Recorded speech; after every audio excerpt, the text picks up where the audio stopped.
Kita masuk di episode ke-7 ya, tentang gangguan jin atau setan dan sihir. Kesempatan kali ini ada pertanyaan diajukan ke saya, apa syarat untuk menjadi seorang peruqyah?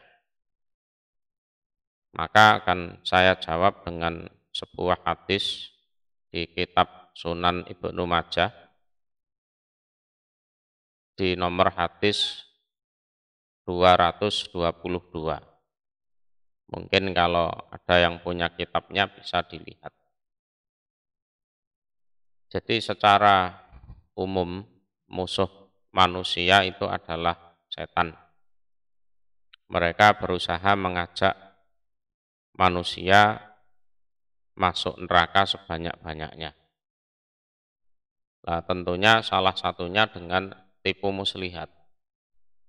Nah, setan sendiri itu terbagi menjadi dua, ada setan yang dari kalangan manusia, ada setan dari kalangan jin.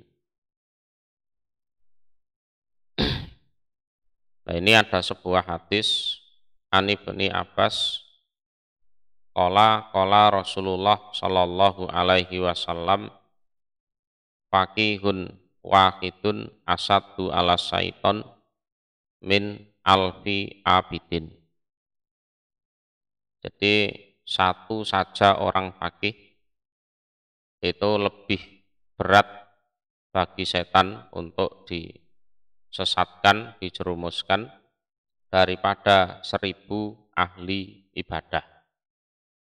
Jadi abid ini maknanya adalah ahli ibadah. Jadi tidak boleh dimakna hamba. Jadi kalau ini ain, alif, ba, dal ini maknanya ahli ibadah. Kalau hamba itu ain, ba, ya, dal, abid. Nah, itu bandingannya bisa dilihat di Quran. Wa mallahu bidzallamil lil abid. Nah, itu. Jadi kalau abid ini dimakna hamba itu berarti keliru itu dulu. Jadi mungkin ngajinya pas ngantuk atau gimana.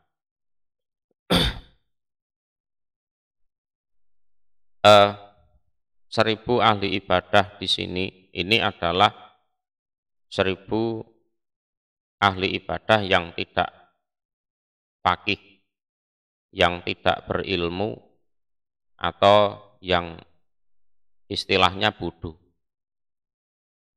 Apa ada orang bodoh ahli ibadah? Ada, banyak. Ya. Jadi ibadahnya tekun, rukun Islamnya dijalankan, kemudian mungkin ya sholat tahajud juga kalau malam, belum lagi nanti siang ya puasa, bukan sekedar puasa Senin Kemis, puasanya mungkin malah Nabi Dawud atau apa. Tapi begitu ditanya soal ilmu itu, enggak punya ilmu, enggak bisa jawab. Atau yang lebih parah lagi, jawabannya ngawur. Kan banyak orang bodoh, ahli ibadah, penampilannya kan seolah-olah orang solih, orang baik, kan gitu.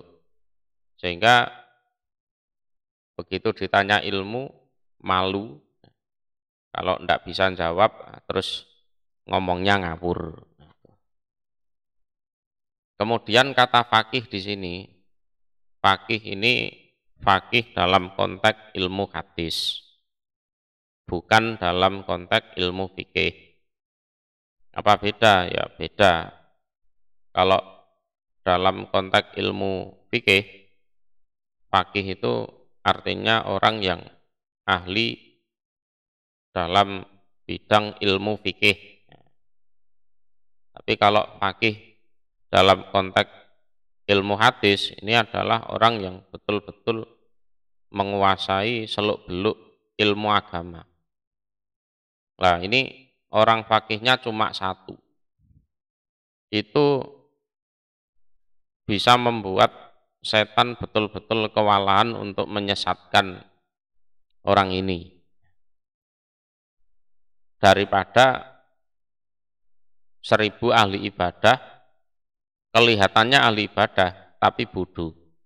Kelihatannya ahli ibadah, tapi bodoh.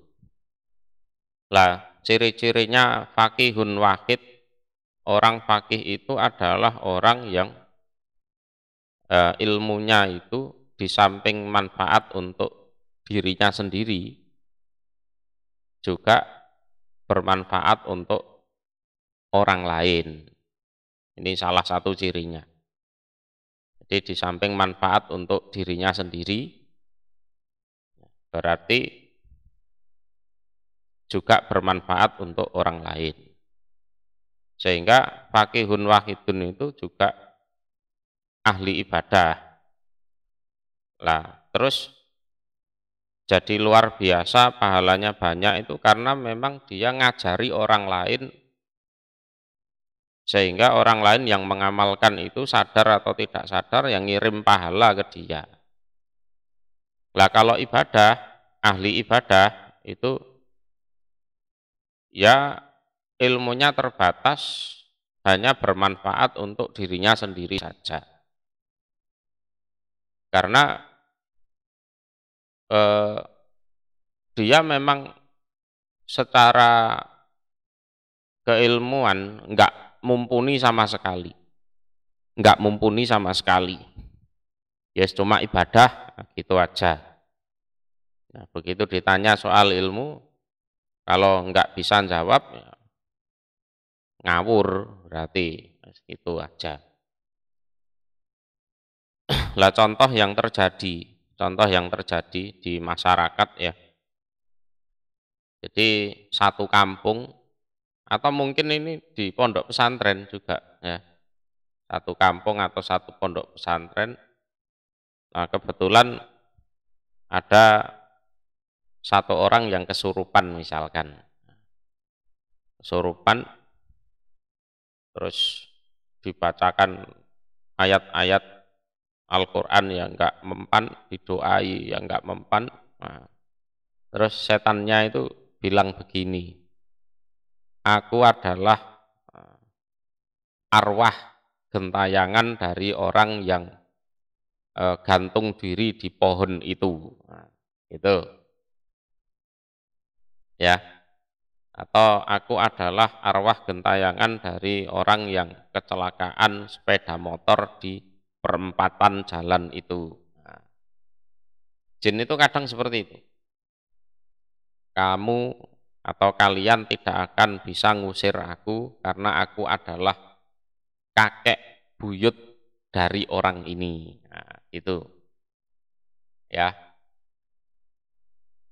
Walaupun itu di suatu kampung yang religius, ya, atau bahkan di pondok pesantren, ya, berhubung mereka itu tidak fakih, mereka percaya sama omongannya setan itu, atau sama omongannya jin itu.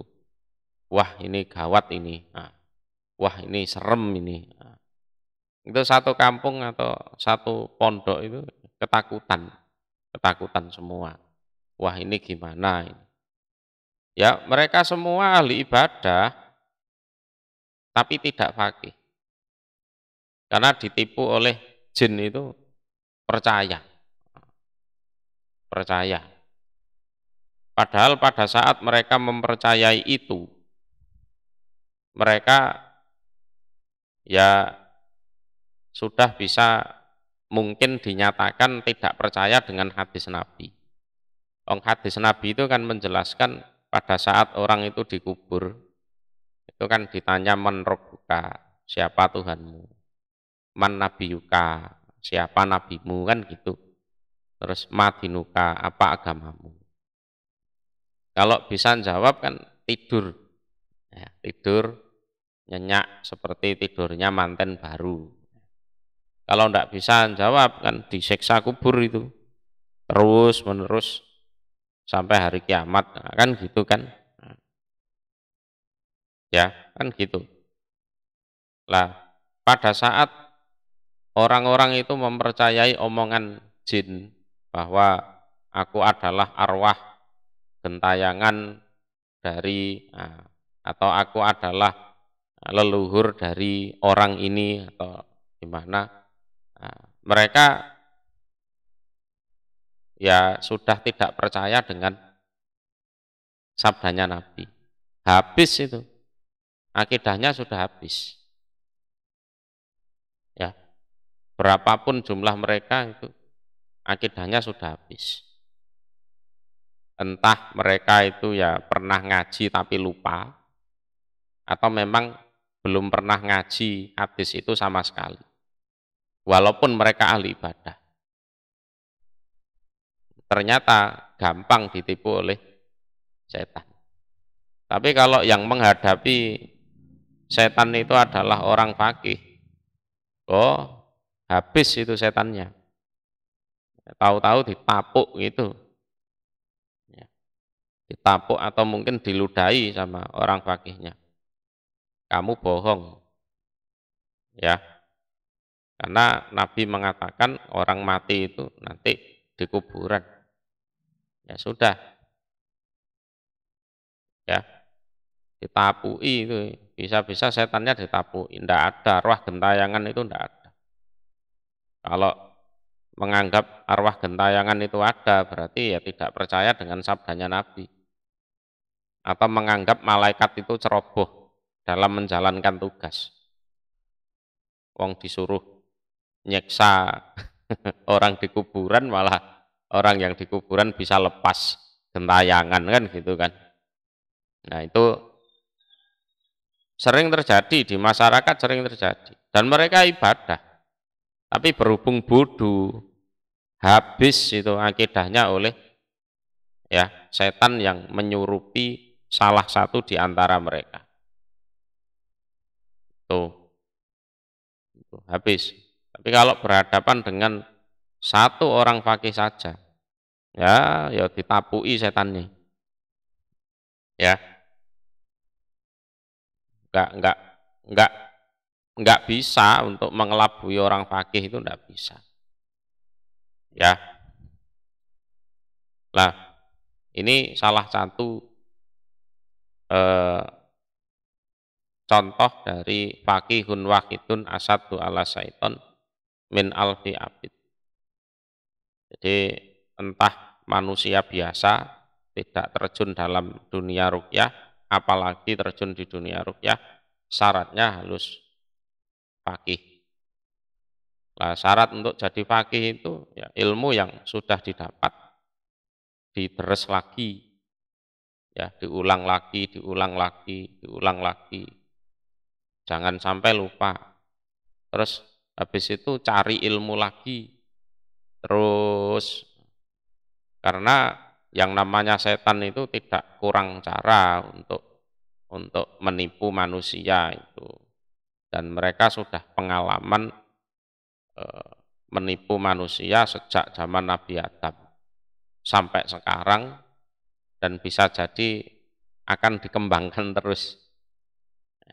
Akan dikembangkan terus itu penipuannya biar lebih rapi sehingga bisa mengajak manusia sebanyak-banyaknya untuk menemani dia di dalam neraka.